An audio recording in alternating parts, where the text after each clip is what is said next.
ஸ்ரீ விஷ்ணு புராணம் 25ஆம் பகுதி. பாரத தேச வர்ணனை.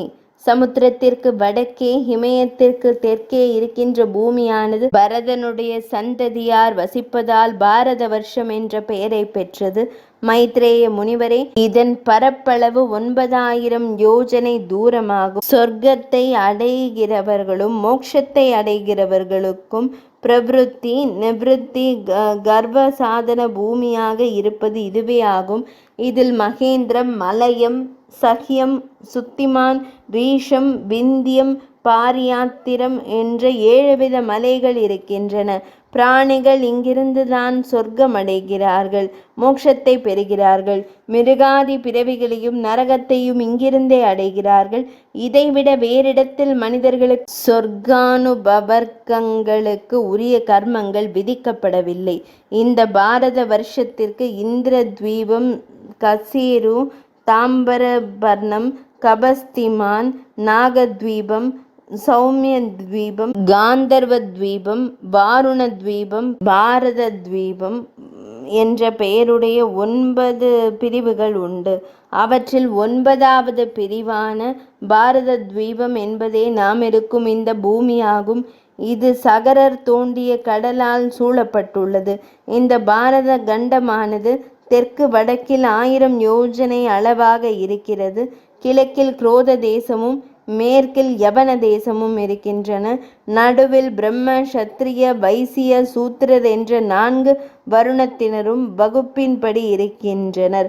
யாகங்களை செய்வதும் யுத்தம் செய்து துஷ்டர்களை அடக்குதலும் வாணிபம் செய்தலும் சிற்ப தொழில் செய்வதும் ஆகிய ஜீவன உபாயங்களிலே மக்கள் வாழ்ந்து கொண்டிருக்கின்றனர். இதில் சதத்துரு, சந்திர, பானக முதலிய நதிகள் இமயமலையிலிருந்து பெருகுகின்றன.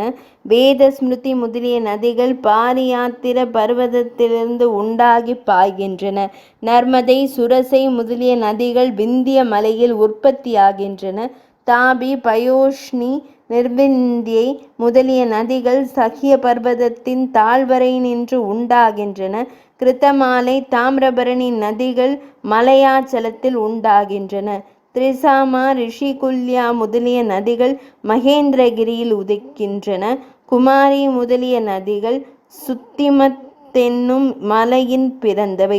இவற்றை சார்ந்த உபநதிகளும் வேறு ஆறுகளும் பல்லாயிரக்கணக்கில் உள்ளன. இவ்வாற்றங்கரையில் குரு, பாஞ்சாலம், மத்திய பிரதேசம், பூர்வ தேசம், காமரூபம், ஆந்திரம், கலிங்கம், மகதம், பாண்டிய தேசம், அபராந்தம், சௌராஷ்டிரம், சூத்திர தேசம், ஆபீர தேசம், பாப்பர தேசம், மாருகம், மாளவம், பாரியாத்தி, ரம்சவீதம், சிந்து, ஊனம், சால்வம், கோசலம், மந்திரம், ஆராமம், அம்பஷ்டம், பாரசீகம் முதலிய பல தேசத்து மக்களும் வாசம் செய்து கொண்டு அவற்றின் தண்ணீரை பானம் செய்து கொண்டிருக்கிறார்கள். இந்த இடத்தில்தான் கிருத்தயுகம், திரேதாயுகம், துவாபர யுகம், கலியுகம் என்ற 4 வகை யுக பேதங்களும் உண்டு. இங்குதான் யோகியர் தவம் செய்கின்றனர், யாகசீலர் யாகம் செய்கின்றனர், தானசீலர் தானம் செய்கின்றனர். இவ்விதமான பரலோக சாதகமான நல்ல தர்மங்களை ஜனங்கள் ஆதரவோடு செய்து வருகின்றனர். இந்த ஜம்பு தீவிலே யக்ஞ புருஷனாகவும் யக்ஞ சுரூபியாகவும் இருக்கின்ற ஸ்ரீ விஷ்ணு பகவான் யக்ஞங்களிலால் ஆராதிக்கப்படுகிறார். ஏனெனில் இந்த சம்பு தீவானது பரலோக சாதகமான கர்மங்களை செய்ய தகுந்த இடமாகையால் பாரத வருஷம்தான் உயர்வானது. மற்ற பூமியெல்லாம் போகங்களுக்கு உரியனவாம்.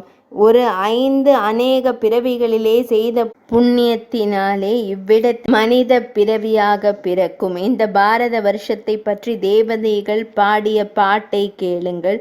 ஸ்வர்க்கத்திற்கும் மோட்சத்திற்கும் ஏதுவான கர்மங்களுக்கு சாதகமாயிருக்கிற இந்த பாரத வருஷத்திலே தேவ ஜென்மத்துக்கு பின்னாயினும் இந்த ஜென்மத்தை பெறுவாராயின் அவர்களே புண்ணியவான்கள், அவர்களே தேவர்களிலும் மேலானவர்கள். அவ்விடத்து ஜனங்கள் கர்ம பயன்களிலே கருத்தை வைக்காமல் செய்யும் கர்மங்களை எல்லாம் பரமாத்மாவான ஸ்ரீ மகாவிஷ்ணுவிற்கு அர்ப்பணம் செய்து நிர்மலர்களாய் அந்த அனந்தனிடத்திலேயே லயத்தை அடைகின்றனர். நமக்கு ஸ்வர்க்க பிராப்தி காரணமான விதமான கர்மம் அனுபவித்தலினாலே அழிந்த பிறகு எவ்விடத்திலே தேக சம்பந்தத்தை பெறுவோமோ அதையும் அறியோம். இப்போது பாரத வருஷத்திலே பிறவி பெற்று ஞானேந்திரிய கர்மேந்திரியங்களை குறைவர பெற்றவர்கள் சுலபமாய் ஆன்மா கடைத்தேறும் வழியை தேட சக்தி பெற்றவர்கள் ஆவார்கள். ஆகையால் அவர்கள் மகா புண்ணியவான்கள் என்று சொல்லப்படுகிறார்கள். மைத்ரேய முனிவரே, இப்படி 9 வருஷங்களாக பிரிந்து 1,00,000 யோஜ பரப்பளவுள்ள ஜம்பு தீபத்தின் விவரத்தை சுருக்கமாக கூறினேன்.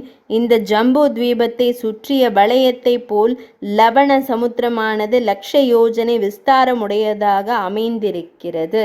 25ஆம் பகுதி நிறைவடைந்தது.